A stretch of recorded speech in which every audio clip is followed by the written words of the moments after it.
Ever find yourself scrolling on your phone and suddenly your online shopping cart is full of super trendy clothes that you just have to have? Yeah, it's like that for everyone, right? Well, we might have Shein to thank for that, or uh, maybe blame, depending on how you look at it. It's pretty incredible how they've tapped into like the psychology of shopping in the digital age. I mean, this isn't just about clothes anymore, right? Exactly. It's about that instant gratification. You see something you like, you click and boom, it's at your doorstep. And Shein has basically turned that desire into a multi-billion-dollar business. So that's exactly what we're diving into today. We're doing a deep dive on Shein, taking you behind the scenes of this fast fashion phenomenon. We're going to be looking at excerpts from their Wikipedia page, and let me tell you, it's a way more interesting story than you might think. Oh, absolutely. We're talking about a company that's, in many ways, like completely revolutionized fast fashion, but not without stirring up some controversy along the way.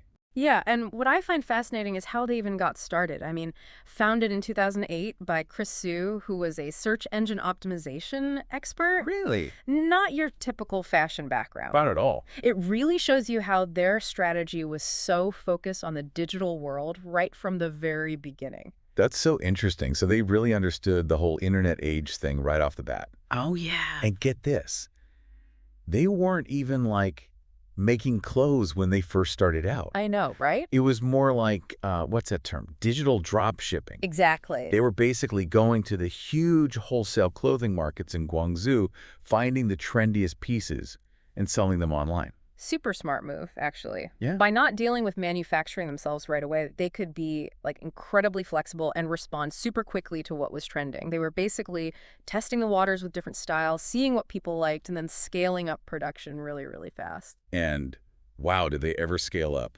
They were like early adopters of social media marketing, particularly TikTok. And then for all those influencer collaborations, remember those Shein haul Wow, videos? yeah, those were everywhere. I mean, you couldn't escape them.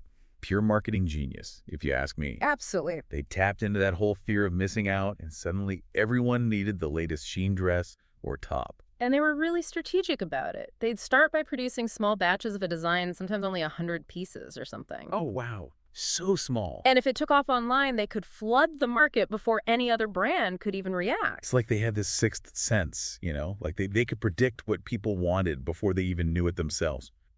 And the numbers don't lie. By 2022, their revenue hit a mind-blowing $24 billion. It's insane. I mean, to put that into perspective, that's almost the same as giant retailers like Zara and H&M. It's a huge accomplishment. And get this, their estimated value is somewhere around $100 billion. That's just wow. It's a testament to how well they understand e-commerce, how they manage their supply chains, and, of course, the undeniable power of social media, particularly for younger generations. They really cracked the code when it comes to reaching Gen Z. They really did. Now, they did move their headquarters from Nanjing to Singapore back in 2022. Any thoughts on why that might be? Well, Singapore is well known for being a really business-friendly environment. It's also in a strategic location for international business. And then, of course, there are potential tax benefits. So it was a pretty savvy move overall. Interesting. Makes sense. So let's talk about how they actually make this whole thing work, because we're talking about ultra-fast fashion here.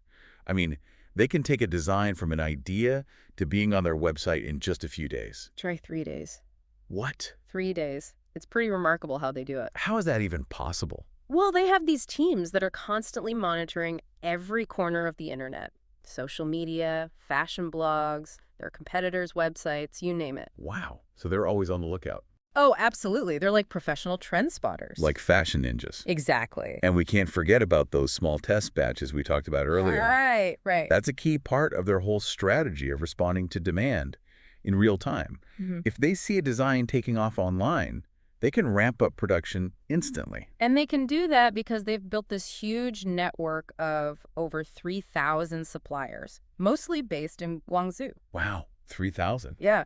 They call it vertical integration, which basically means they're involved in every step of the process. It's mind-boggling when you think about how big their operation really is. But let's be real, it's not all sunshine and rainbows, is it? There's been a lot of talk about the downsides of this whole fast fashion craze. Yeah, you're right about that. I mean, I'm the first one to get excited about a good deal, but there's this little voice in the back of my head saying, is it really worth it? Like, are we giving up too much just to save a few bucks? What do you think? Well, that's the big question these days, isn't it? We all want things that are affordable and convenient, but sometimes that comes with a whole other cost. And with Shein, those costs can be, well, pretty significant, especially when you think about their environmental impact. Right, because we can't really talk about Shein without talking about the environmental impact of fast fashion as a whole. It's a huge issue. Absolutely. In Shein, with its whole model of producing tons of clothes at super low prices, they become like the poster child for this whole debate. Yeah, it's a really complex issue, and there are no easy answers. You have to think about all the resources that go into making clothes: the water, the energy, the raw materials. And then Shane's churning out thousands of new designs every single week. It's just a massive amount of resources. It's almost impossible to imagine, really. And their reported carbon footprint is something like 6.3 million tons of CO2 per year. That's like the emissions of a small country. It's mind-boggling. It really puts it all in perspective. And then there's a problem of what happens to all those clothes when the trend is over, or when they fall apart after a few washes. Exactly, because let's face it, when you're paying those low prices, you're not thinking, this is a lifelong investment piece. Right. It's like fast fashion, but even faster. People treat them as almost disposable, which just adds to the massive problem of textile waste. Landfills are overflowing with clothes, and they release all sorts of harmful greenhouse gases as they break down. It's a vicious cycle. It's really concerning. And then you've got the social implications to think about. Like, we can't ignore all the allegations about working conditions at some of Shein's suppliers. There have been a lot of reports about unfair working conditions, wages being too low, and even unsafe working environments. Yeah, those are really serious accusations, and it just highlights how important it is for there to be more transparency and accountability in the fashion industry. Absolutely. And this isn't just about Shein, right? Oh, definitely not. This is about holding all brands accountable for how their clothes are made and making sure that workers are treated fairly. Exactly. And thankfully, consumers are starting to care about these things more and more. Yeah, for sure. They're demanding that companies start prioritizing ethical and sustainable practices. It's not enough anymore to just offer low prices and trendy clothes. Right. It's about more than just the bottom line now. People are asking the tough questions. Who made my clothes? Where did the materials come from? What's the real cost of this cheap t-shirt? Yeah. And that's a good thing. We should be asking these questions. Every time we buy something, we're making a choice about what we support. It really is about using your purchasing power for good. Mm. But ethical concerns aren't the only thing Shein's dealing with. Remember all those lawsuits about copyright infringement? Oh, yeah. It seemed like everyone from independent artists to huge brands like, what were some of them? Dr. Martens, Right, right. Ralph Lauren even, I think. They were all accusing Shein of basically stealing designs. Yeah, that's a constant tension in the fashion world, you know? Mm. It can be really tricky to figure out where inspiration ends and just straight up copying begins, especially with how fast things move in fast fashion. Yeah, for sure. Shein did settle a lot of those lawsuits out of court, but it definitely did some damage to their reputation. Absolutely. And then there was that whole data breach back in 2018, which, I mean, having your email address and passwords out there is one thing. Yeah. But some people even had their credit card information compromised. Yikes. That's scary.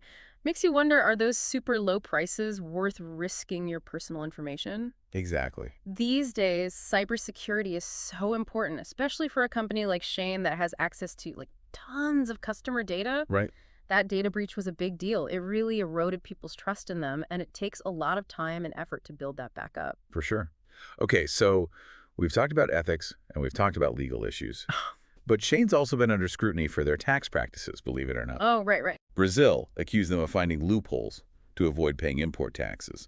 And there have been whispers about them potentially not playing by the rules when it comes to VAT in the UK. Yeah, and those kinds of controversies, they're not insignificant. Definitely not. It makes people question if the playing field is even level, you know? Like, are they only able to be so successful because they're not following the same rules as everyone else? It's a really good point.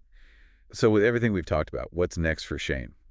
They've been hinting at a possible IPO, going public in the stock market. Do you think they can pull it off with all this baggage? Honestly, it's a big gamble. When a company goes public, everyone gets to look under the hood, so to speak. Totally. Investors, regulators, everyone. It'll be interesting to see if they can convince the market that they're serious about addressing all these concerns. And they're making a big push into the U.S. market right now, which is interesting. They are. Yeah, they're opening up these huge distribution centers all over the U.S. They're clearly trying to become a major player in the U.S. economy. It's a bold strategy, especially since there's a lot more awareness about ethical sourcing and fair labor practices among U.S. Oh, shoppers. yeah. And lawmakers are starting to pay attention, too. Yeah. There's a lot of talk about creating stricter regulations for the fast fashion industry as a whole. It sounds like things are about to change. So for anyone listening, I think Shein's story is a perfect example of, like, the bigger picture here. Right. It shows you how incredibly powerful and influential online platforms have become. It shows you how appealing fast fashion is, but also all the downsides that come along with it. It makes you stop and think, for sure. It really does. We all have a role to play in creating a more sustainable and ethical fashion industry. Every time we shop, we're making a choice. It's true. We're deciding what kind of world we want to support. Hmm. Are we okay with things being made in unethical ways? Are we okay with all the waste that's being created? Or are we willing to pay a little more to support brands that are doing things right? It's about deciding what your values are and then putting your money where your mouth is. Well said.